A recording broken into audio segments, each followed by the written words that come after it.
In this video in our international security series, I'm talking to an old friend of mine, Matthew Trott.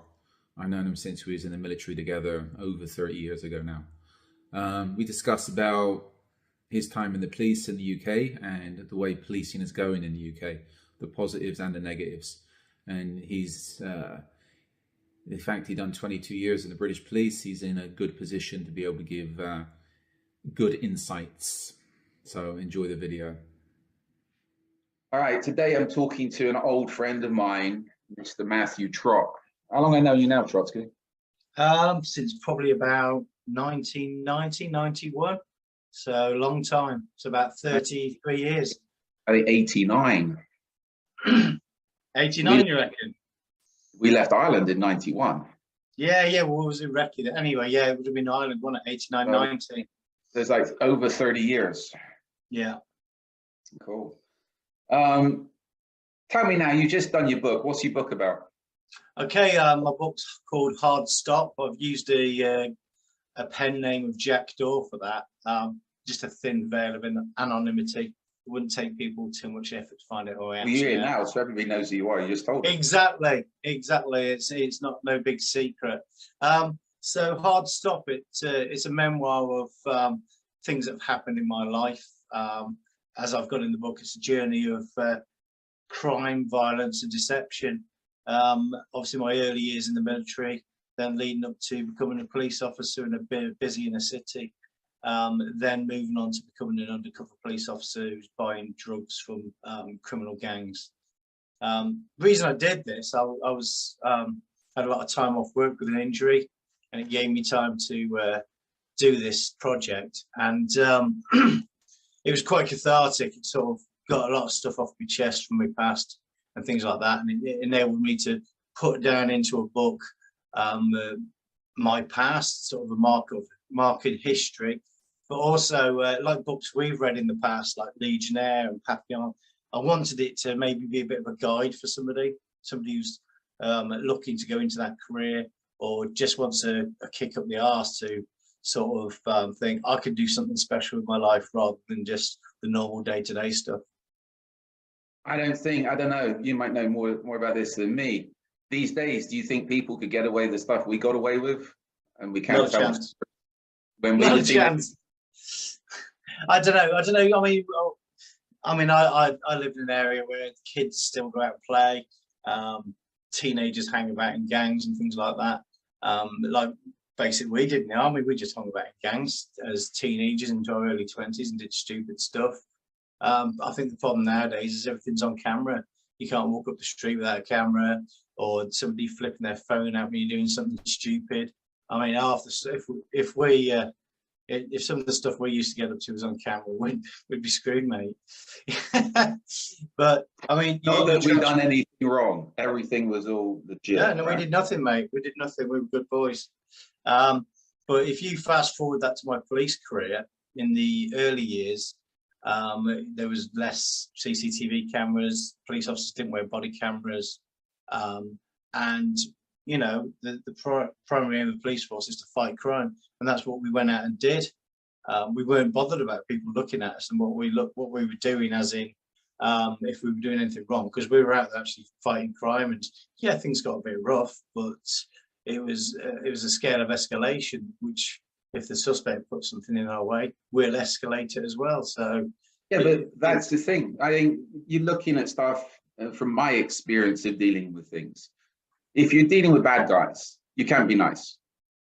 And I think this is this part of the stupidity, which we'll talk about later. Everybody's giving all these scumbags the benefit of the doubt. They've got rights where they go out and cause chaos, but as soon as anybody lays a finger on them, you're in the wrong. So how can you run a system like that? You can't. I think you'll find still now a real criminal, a proper scrapper, a thief, a burglar, a robber.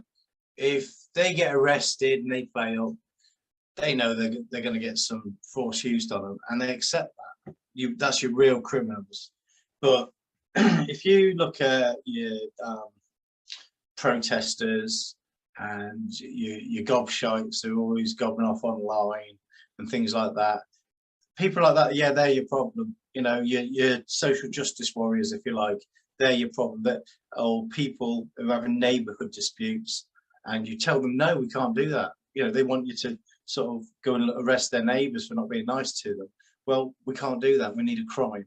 And as soon as you say no to them, and they're, well, straight up there, straight to complaints. They want to complain about everything, about your attitude. You know, so that sort of things happens. But real criminals, or even some of your football fans, people like that, they don't mind getting a bit of rough and tumble because they just expect it. It's part of it. It's part of it, exactly. I remember years ago, you mentioning that, I worked at some dodgy, not dodgy, some underground punk club in London, right? Camden Town. Yeah. And whenever we got the hardcore punks turn up, they wanted to get slapped around. That was part of their night out. It's part of the night out. Yeah. You know what I mean? It's part of the night out to get beaten up. Give me pain. By the bouncer. Okay, cool. Good night out.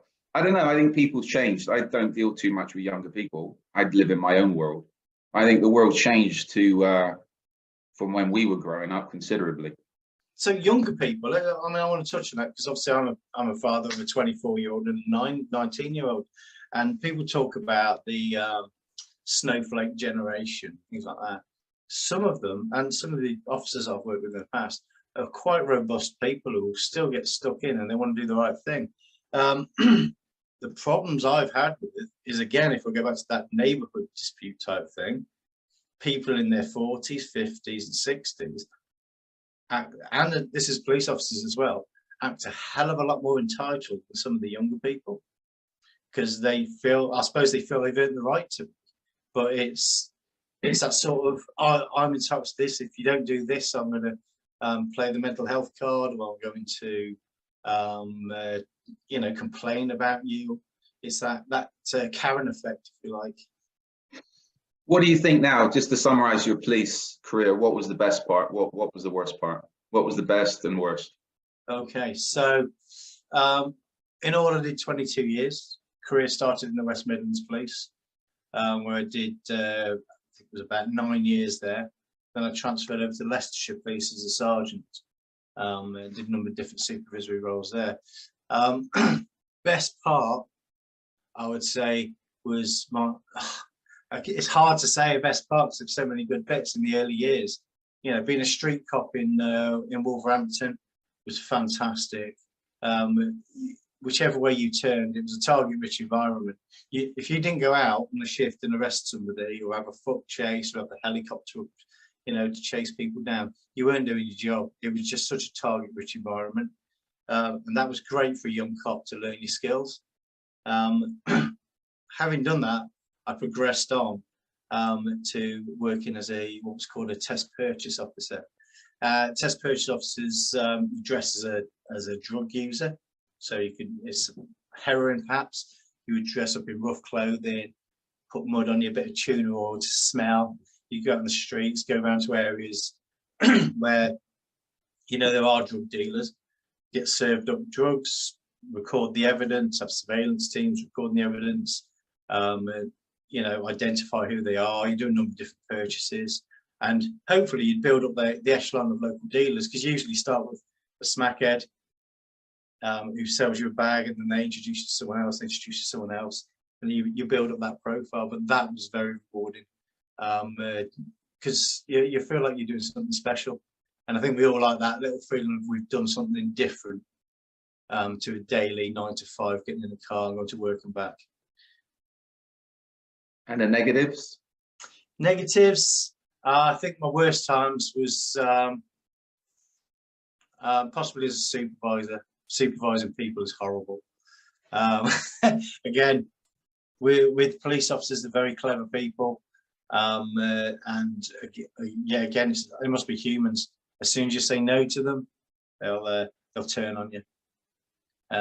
You could be the best sergeant in the world, running a great team. Somebody's feeling a bit vulnerable, or they're having problems going on in their own life. And this is one way I got through it, was not to take it personally. You could be the best sergeant in the world. You try and sort their life out for them, because they usually come to you for that, and you put something in place that they don't like, they'll turn on you, they'll take notes on you, write down about what you've just said and things like that. And the day before, you were doing everything to save their life and their career. And it's literally, they're like a snapping dog. They don't know what they're doing. That's people, mate. I think that's people in general. But you've got to learn not to take it personally. And then the next day, you can be holding their hand when they go into a meeting with professional standards. You know, it's really weird. And, you know, after that, they'll snap at you again. And it's like having kids. All right. You know, I'm a little bit of an anti-authority type person. No, not you. Sometimes. Mate, why is it why the cops have such, again, it's worse in the US than it is in UK. I've always said to you, cops in the UK are generally good, a lot better than US cops. And for people listening, I've always said the cops in UK would be the feds in the US. Your upper echelons of security guards would be your regular, be it state, city, municipality cops in the US. Why is it cops have such a stinking attitude with people? And I've experienced this too much, including UK. Why the attitude problem? Sometimes reflect the attitude that you're being given from the member of the public, which isn't a great thing. I've always worked on the basis, even with criminals, all the way to people who are quite violent, is just to be polite. You know, you can be polite whilst putting someone in an arm lock. You know what I mean? You can use force and be polite. As you know, you've worked the doors, you've worked security, and you know how it is that you don't have to be horrible to people when you're doing stuff. But what you generally find, let's look at, let's use an example, cop in his 40s, got a bad back, been doing shifts back to back up to 12 hours per shift, got crap going on at home, got his boss giving him more crap, like that. They go out in the streets, they're human beings at the end of the day. And if they have that already going on, even, I mean, one of my teams, I was supervising at 10 people who had mental health issues ongoing. So you've got all that building up in the background. You go out in the street, say, pull someone over in a car, start talking to them, and then you get that. Ain't you got anything better to be doing, mate? Can't you go around catching criminals? There's that kind of attitude that you get from members of the public, which I understand, especially if you've done nothing wrong. You just get going about your life. But I think when you're hit with that, or if somebody's violent, unreasonable, again, when you say no to them, they become unreasonable. You get that, then straight away your guard is up. It's a very combative sort of process. So if you are dealing with people in a combative status, especially in America, where every car you stop virtually is an armed stop, which is quite rare in the UK. If you that stress levels, that cortisol or whatever it is that goes through your body at that level, you're constantly hitting that all day, every time you stop a car, it's going to have an effect on you. The funny thing is, if you get pulled over in, say, the urban areas, Miami, etc., it's like the cops are generally, they're wary of guns. Because I was always armed, 90% of the time plus. And the thing is, you go to the country areas and you're pulled over by the cops and they take for granted everybody's armed. They don't care. Yeah. So again, it's like, it's a lot different. I think in the US, the cops are trained to be afraid. And I think you see it in I'm not going to get into the politics on a lot of the shootings in US. I don't think a lot of them are racially motivated. I think the cops are afraid and they're trained to be afraid. Yeah. Whereas to me, one of the worst things you can have in that type of situation is people that are afraid because they want to panic. And that's why I think a lot of people end up shot, because the cops panic. They don't have the confidence to deal with those situations. But I've always said, if you're going into a combative situation, you're not slightly afraid. You're either mad or stupid. You know, you've got to understand. I mean, we've spoke about this before. You'll get a soldier who joins the military, goes away on a tour somewhere, does 6 months, yeah. Then a year later they leave. They don't ever go anywhere again. And next thing you know, they've got PTSD, they've got mental health problems, etc., etc. And yeah, in combat, they've probably seen quite some bad stuff. Some of them don't. Some of them stay in camp. You know, there's tours vary. Whereas you look at a police officer, say 20, 30-year career, virtually every day of that career, they go into a combative situation. And it might not be bullets flying like in the military and it's people getting blown up or being mortared, but it's combative. Them same levels are going into your body, that same fear is going into your body. So it has that effect on the human being, and it breaks them down year on year. And that's why you get so many bitter cops as they get older. I think I said to you years ago, I think it was you, and we were both out of the military then. I think you were just going into the police, or you could have been in the police, and we were talking about some of the people we knew in the military. I think I said to you then, or you said to me or something, those guys had never done anything. Yeah. You were seeing more, being a cop, you were seeing more aggravation. Yeah. And again, even before then, when you worked security, again, you saw more aggravation on a daily basis dealing with people than you stood.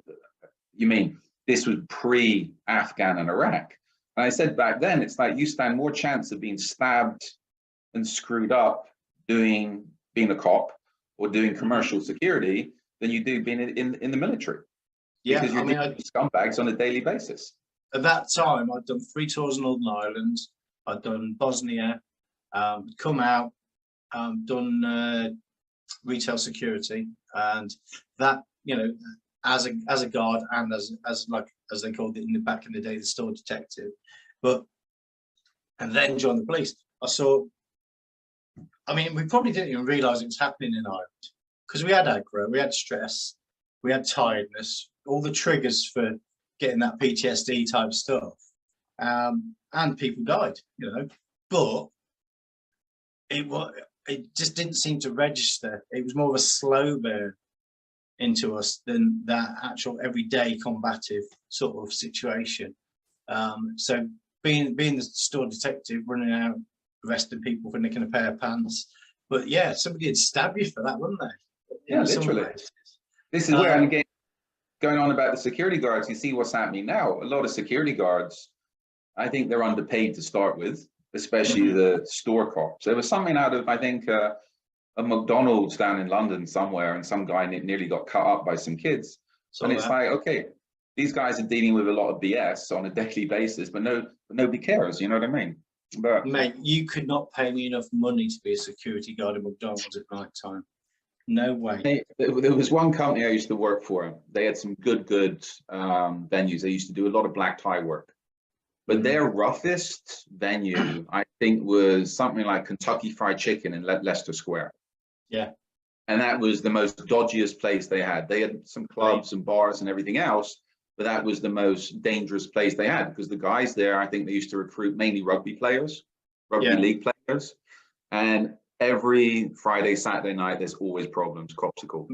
Mate, I mean, nowadays, you've been out the UK for a while. I know you came back a little while back, but you go into a place like fast food restaurant like McDonald's on a Saturday night, and it's chaos. It's like Gladiator Academy. It's absolutely savage. And I mean, I wouldn't do it anyway. But there's not enough money in the world for me to deal with them little shits. I wouldn't have the patience these days. I gave you an example before we started recording about a cop. I told you I was doing something years ago. This was at a very nice venue in London, Cafe Royal. And it was for, I think it was Blair was turning up, some event. And the story goes, I was up on one of the floors, the meeting room floor, just waiting. And up turned some cop, uniform cop. He looked like a complete sack, right? I don't think his shoes, if I remember, his shoes didn't look like they've been polished. His pants never looked like they've been ironed.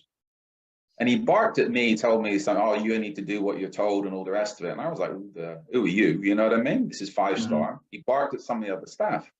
I was like, in those days, I was like, I'm tolerating this. Went down, saw the guy that was running the job and said, who's this guy? You mean, if this is, you don't need me, there's a cop upstairs, I'm going. And I'm like, what the fuck? Whoops, sorry. But what's going on? So one of Blair's people was there and they went upstairs and kicked this cop out because he should have been outside doing the, making sure the parking spaces are free. So again, that goes back to attitude. And in 5-star, he shouldn't have had that attitude to start with. Well, with apparently he shouldn't have been in the building. But I saw then, and I've seen this now. I've seen it the last time I was in UK. How come cops these days got so scruffy? Because back in the day, especially with City of London police and all the rest of it, they were like regimental. Yeah. That guy was dressed like a sack. I've seen, when I flew into UK, they done an immigration check before you go to immigration. And again, the border, what do you call them there? Border police or something? Yeah, UK Border Force, yeah. Border Force, they were dressed like, they're all trying to do the Rambo stuff. They've got their combat pants on and boots, but okay, they've never touched an iron before. Yeah, yeah. Why is that changed? So when I joined back in 1999, it used to be white shirts, Yeah. pressed trousers, shiny boots, tie, you know, you'd have your epaulets, you'd have your helmet, that sort of thing, you know. And yeah, you look very smart. Always wear a tie to a fight, was the saying. You know what I mean? And it looked good when you all turned up looking smart. As soon as things started, the helmet would tumble off down the street, become somebody's trophy for the night. You know, shirts would easily get ripped. The trousers were itchy and scratchy and could only be dry cleaned. So we had to have dry cleaning vouchers and things like that. Then the dawn of stab vests came along for us. So stab vests were going over these white cotton shirts. So they were getting all creased up anyway and horrible. Ties then disregarded because you were too tight in the neck because of all the body armor and everything. Some people were using the flat caps, you know, remember the old peak caps instead of helmets. So there was a mix of headgear going on as well. And everyone was crying out for practical military style workwear, okay, which was fire resistant, suitable to be worn under body armor, and, you know, a bit more comfortable, I suppose. So bit by bit that started coming in. There was new uniforms brought in.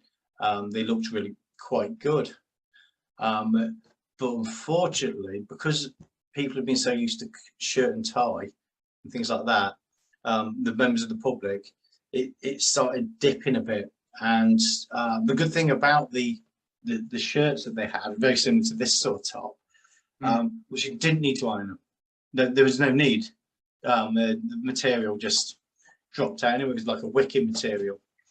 The trousers came along and they were like a combat trouser with a sewn in crease. So people would just give a light iron. So you didn't need to have those razor sharp creases that previously we had. And the hats, oh, this is a more recent development, is the hats. We got baseball caps, okay? Very practical. You go to Europe, you go to Spain and Greece and places like that, and you see the cops, they dress exactly like that, but they look smart. They have a bit of pride about their presentation, and their BMI actually fits their body size. So unfortunately, the British police has got quite a few large people in it. Poor diet, shift work, etc., etc. But you dress somebody in the equipment I've just described, and they look like they should be serving fries from behind the counter, you know, in a fast food restaurant. That's part of the problem, that they don't keep fit enough, and their uniform doesn't fit very well because of it. But then you've got supervisory standards as well. So if one of my team came in and they had dirty boots on, I'd throw in boot polish out my drawer. I always had it in my drawer. Get your boots clean before you go out in the streets. Then, I mean, I remember one guy, he came into work one day and his boots were falling off his feet. He had holes in his boots. I was like, what's that all about? And he says, well, I'm broke. He says, I haven't got any money. I'm trying to pay this mortgage. I'm trying to do this. I'm trying to do that. So I know it's a bit of a brag, but so I just went on Amazon, bought him a pair of 25 quid boots, and they turned up for work for him the next day. And he was like, he couldn't believe it. I was like, yeah, but I cannot let you go out in the streets looking like that, because the police don't issue boots. The only time they issue boots is for public order training. Public order, sorry, not training. So they'll be like steel boots, steel toe caps, and protected soles and fire resistant stuff. But if you're not a PSU officer, you won't get given them. You won't want to wear them every day anyway. So this guy went off with fresh new boots. Anyway, but if your supervisor isn't gripping you and saying, why are your trousers dirty? Why haven't you ironed that? Because you can still iron the trousers and look smart. There's no tailoring goes on either. Whereas back in the day, your trousers used to get a bit of tailoring so they fit you properly. Now you get a one size fits all. So unfortunately for the ladies, they get men's trousers a lot of the time. So the cut on them isn't right for them. So that's why they don't look right enough. Do you agree that presentation, especially with policing, has got a lot to do with it? I think presentation's got a lot to do with everything. If you look the part, people respect you as the part. You could walk into a room looking 90% cop and people stop and take notice. If you walk in looking like a bag of shit, people will look, what a disgrace, just turn their back on you. They're not interested in. Mate, this is the thing with border force guys, and it's like, I was like, well, you got a guy there who's scruffy, he's got an attitude, he's slouching. It's like, okay, and it's back down to, you know, I'm not regimental, I never was, but it's like you got people getting off a plane, okay, welcome to England, and you got these slobs. Yeah, I've seen some good ones as well. I know a guy who works in border force, and I know for a fact he's ex-Wolf actually. He's very smart all the time, looks after himself, but that is down to attitude and training. But again, if you've got poor supervisory, you've been working in that airport for the last 12 hours overnight, you know, things slip, don't they? Things slip. Back now, what do you think the big problem is with UK and policing? Because everybody's complaining about the police, right? Crime's going up. You see it, the crime is literally going up. There's a lot more crime in UK. Why? What's the problem? Why aren't the police doing their job? Or are they doing their job, but there's not enough cops? What's the problem? There's definitely not enough cops because of the cuts we had a number of years ago with successive prime ministers and governments. But as they've cut the cops, they've increased demand. So back in the day when we were youngsters, or when I first joined, when I first joined the police, we'd deal with street robberies, burglaries, car theft. You'd have a car chase, that sort of stuff would be going on. Very rarely you would be dealing with anything internet-based. It was still in its infancy. Whereas now you're dealing with a lot more sexual offences, and that's not because there's more sexual offences. That's because people are more confident in reporting them. There's always been sexual offences. There's the social stuff as well. Again, like I said, neighbours falling out with each other, which builds into your neighbourhood policing or your community policing has increased. So there's an expectation of police officers engaging with community. You've got the internet stuff that I just spoke about. You don't need to rob a bank anymore. You don't need to rob someone in the street. Just get them to send a naked picture of them to you and then ask them for 250 quid, and you're getting the 250 quid. That you don't need to do that knife point robbery, you know. So it opens up a whole world of, you know, internet grooming, paedophiles, stuff like that, that would have been encapsulated in a small area. So if you had that dodgy bloke in the village that everyone would keep the kids away from, yeah, that guy's got an international reach now. So, you know, it opens a whole different raft of demand on less resources and a higher public expectation that those things can get dealt with. So if you've got agreed times to get investigations done. If that doesn't happen, you could get a complaint or a disciplinary. You know, so there's reduced numbers, increased demand, and higher public expectations, which are partly driven by the media, if not wholly driven by the media. So senior officers are knee-jerking to public opinion and media opinion, which aren't always the same thing. Media opinion is probably quite loud and only represents about 5% of the people. But it's a squeaky door that gets oiled, isn't it? Do you think the senior management of the cops now are more, rather than doing their job, rather than going out and going after criminals, they're really, they're more, how can we put it? They're afraid of public opinion. They're afraid of media opinion rather than going out and slamming up the bad guys. I think when you go into the upper echelons of the organisations, any organisation, I suppose, once you, as a police officer, once you get past sergeant, you start hitting inspector and above, you become a politician. Without a doubt, you have to be able to be a politician. You have to make a step change from being that thief taker to dealing with people of influence. So some people, they know how to play the game. They'll do what they have to do politically, but they'll continue their drive to fight crime. And you'll usually find they won't really get past the rank of inspector or chief inspector of push unless they're really lucky or connected. Whereas you'll have other people who, you have people turn up on your shift and you go, he or she's a bit different. They've got allegiances and friends in different aspects of the force, and they'll get promoted very quickly. They'll get postings to become a detective very quickly. They'll get postings to very interesting jobs that other people don't really even know exist. And then next thing you know, they're a chief inspector, and yeah, they are purely a political wheel. Everything they do is politically based around maybe an organization they belong to, or if they are looking at further promotion of the ladder. Everything, always in the media, always spinning out the latest emperor's clothes that people have to say is amazing. And most of the time it's just noise, virtue signaling and distractions. Do you think that's good for the police or bad? I think there has to be a balance. I think you need to have a balance. Again, the British police, they police with consent. If you don't bring the community with you, look at the Brixton riots, things like that. We can't go back to them old days. You have to have a balance. You have to understand what's going on in the community. A lot of the time, though, they're engaging with the engaged. So I saw a local police force had put on, they were doing an event about stop search at a local place of worship, I think it was in East Leicester. They invited anybody who wants to come along and talk to us about stop search.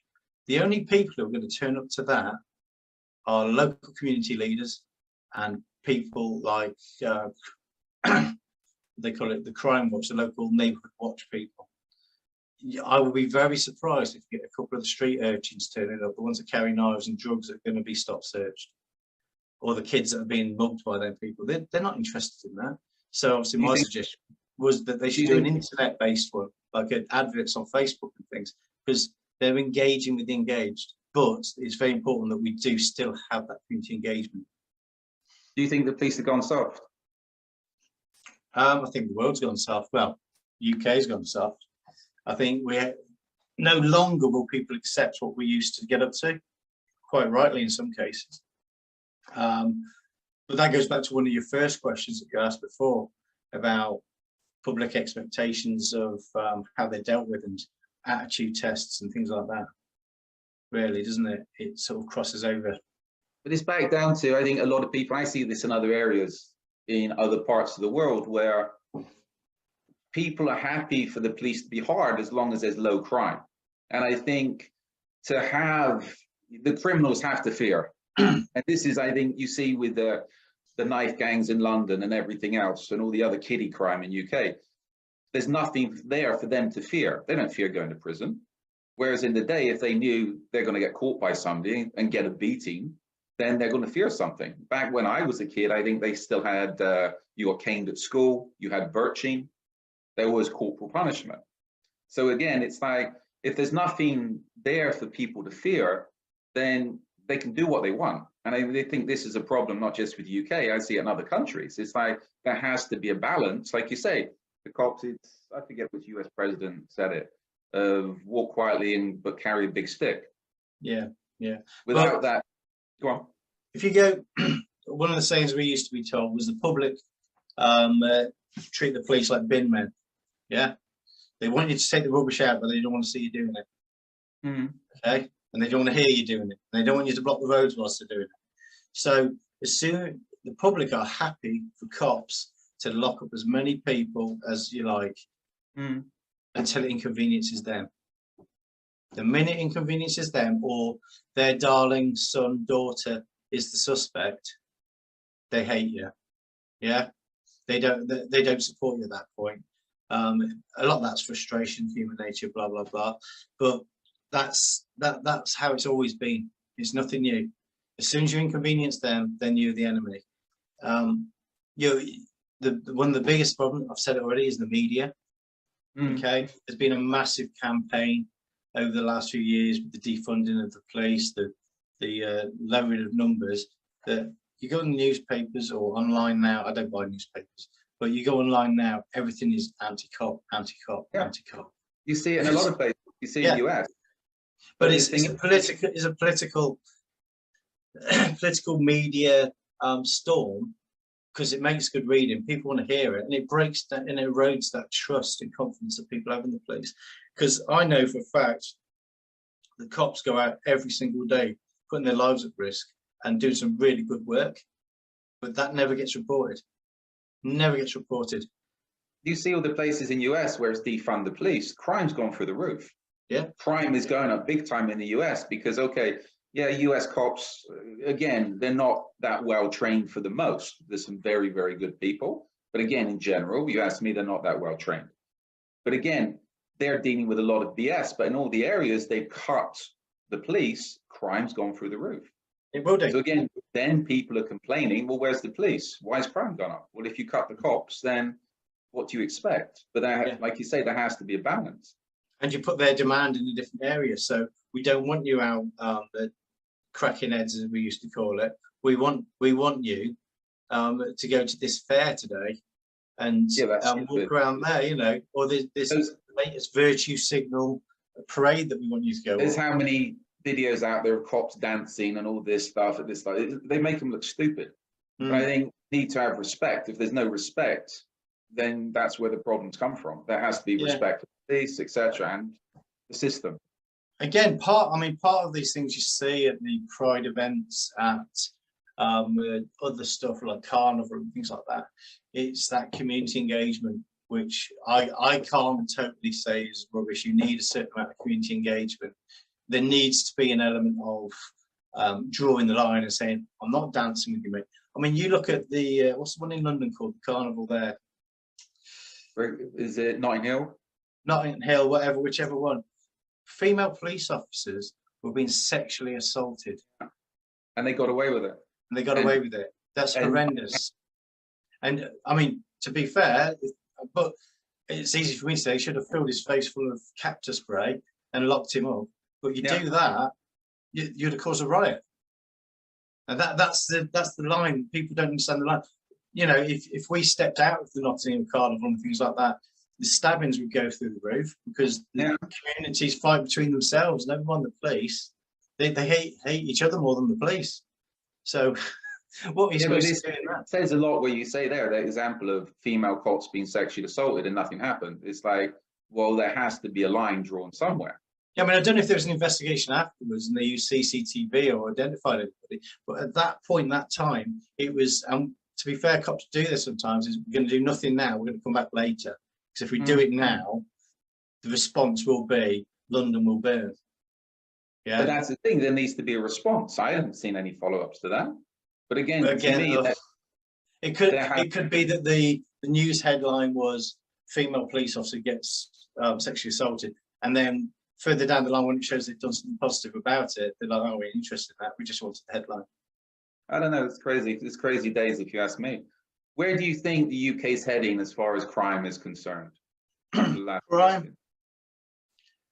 I think we have a centre line, and we just dip and dive across that centre line like a mean average all the time.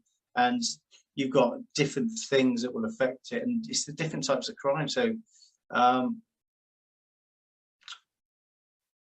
would say financially, a lot of people are struggling. So you'll get a lot more low-level crime, theft, things like that. People bypassing electricity meters, perhaps, like in the old days. Well, you know, the people trying to get by.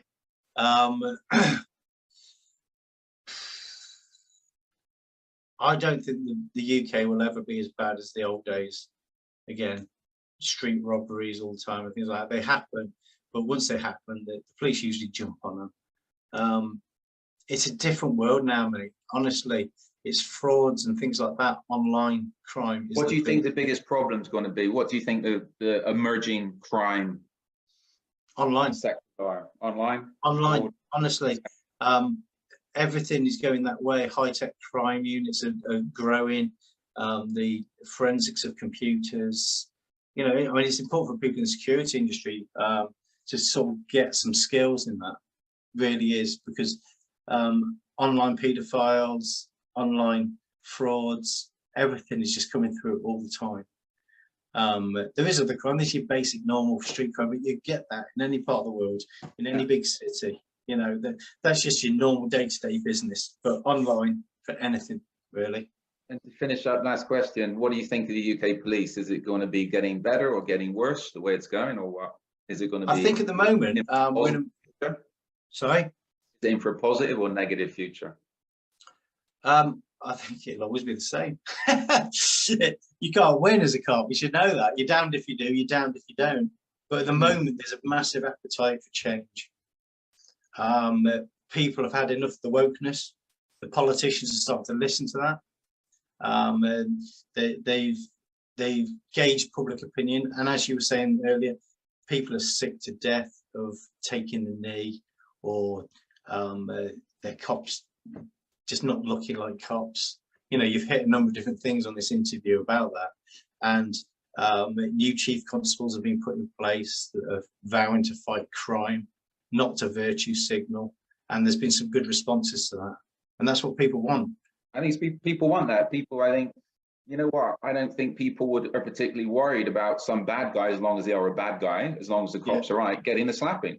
It's what they deserve. Yeah. And I think you said earlier, most criminals are like, okay, I'm a criminal. But I think you see, especially with these kiddie gangs, I think most of them need a spanking more than anything else. They need some positive role models in their lives. Yeah, I think, you know, some of the places I deal with, those kids would be rounded up and literally spanked in public and don't do it again. That's it. Yeah. Yeah. But I think it's sad to see what's happening. I think this wokeness is just screwing the world up big time. Yeah, I mean, we've touched on a number of different subjects, so some of the things we've spoken about are probably quite mixed up, because each one of your questions could be an interview in themselves. But you look at the kids that we're talking about, and what's their problem? Breakdown of families, or they've never had a dad around. You know, dad was a local gangster when they were born, so they develop into the local gangster themselves. The mums are barely a child themselves, and no supervision whatsoever. So the streets bring them up, and that's how they live. You know, they can't afford new trainers, so I'm having your trainers, mate. Yeah, it's how it goes, isn't it? I think it's back down to there has to be respect. I'm not big for the system, if we call it, but there has to be respect. There has to be, how can I put it, values. You know where I am at the moment, and it's like there's no crime. Crime doesn't happen because the people know if they commit a crime, if they do something stupid, they're going to get a beating, and then the police will turn up, and then they'll get another beating. Because they understand the values, you know what I mean? And I think this is it. Looking especially in Western Europe and US, values has gone. Well, you have whole estate. You have whole estates where the values balance is totally out. You know, Scotland's estate in Wolverhampton I used to work on. I can show you some videos. I think you saw them a few months back, where they attacked a police car and everything. There's going to be good families, there's going to be good people trying to get by. Ultimately, most of the people there just living, their kids living in houses, popping out other kids and living on benefits. And there's no standards there. I bet when that estate was first built, it was lovely. You know, allotments being used by old people and all sorts of stuff. But generation after generation of drugs and degrading public standards has caused it just to be a bit of a no-go zone for anybody who doesn't live there. You know? I think it's down to places like that people have to move in, and this is where the police, again, I know it's my way of thinking, the cops have to be hard to go in and just clean the place up. But again, as you said, if you moved in there and cleaned the place up, then the media would be crying human rights, this and everything else. But I don't know, crazy days. Anything to say to finish up? No, I'm all good, thanks, mate. I've enjoyed the interview. And cheers for talking, and I'm sure we'll talk again at some point in the near future about something. All right, matey. So congratulations on the book. I know it took you a while to do, but I'm glad it's out there, and it's in bookshops as well, right? It's in bookshops, it's on Amazon. As normal, Amazon's probably the best place to get it from. It's cheapest on there and it gets you quicker. Get it on audiobook as well, which I quite enjoyed making. I didn't do the voice. You'll be glad to hear. and it's also available on an ebook. You want to talk about your first aid training? Sorry? Want to talk about your first aid stuff? If you want to, mate. So you what are you offering? It's still recording, isn't it? Yes, recording. So I've got a company called Jackdaw Training and Protective Services. The main push on that is first aid training. It's all your health and safety level stuff in the UK. I do a number of law enforcement agencies and factories and places like that, just to keep everyone's skills up to date. Hoping to move into the area of FREC 3 soon. But at the moment, I'm just ticking over doing first aid training for people if anyone's interested. So people need to find you for first aid training. Your book's on Amazon and first aid, they can find you via LinkedIn, right? You can find me via LinkedIn or Google Jackdaw First Aid Training in the UK, and something should pop up. And you're not Jackdaw, are you? Hey? You're not Jackdaw. I'm not Jackdaw. No, all right. All right, mate. I'll talk to you later, all right? All right, see you later, mate. I hope you enjoyed my chat with my old friend, Matt Trott. If you want his book, it's on Amazon, Jackdaw, Hard Stop. And again, you can reach out to him for first aid training if you're in UK or outside of UK.